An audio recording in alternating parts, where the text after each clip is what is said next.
আল্লাহ সুবহানাহু ওয়া তাআলা বললেন, তোমরা আমার কালামের ব্যাখ্যা বিশ্লেষণ লিখে শেষ করতে পারবে না। আমি আল্লাহ তাআলার গুণগান লিখেও তোমরা শেষ করতে পারবে না। এত মহান আমাদের রব, এত মহান আমাদের রব। আমার প্রিয় ভাইরা, উদাহরণ হিসেবে নেন, কোরআনের ভিতরে এমন কিছু শব্দ রয়েছে যেগুলোকে বলা হয় হুরুফে মুকাত্তাত। এমন কিছু অক্ষর রয়েছে, এমন কিছু বর্ণ রয়েছে যে বর্ণের অর্থ, তার ব্যাখ্যা আসমানের মালিক আল্লাহ ছাড়া কেউ জানে না।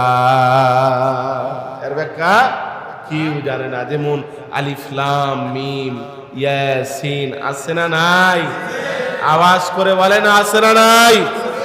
এর ব্যাখ্যা আসমানের মালিক ছাড়া, আল্লাহু আ'লাম বিমুরাদিহি, আল্লাহ পাক ছাড়া এর অর্থ কেউ, আওয়াজ করে বলে না, কেউ জানে না।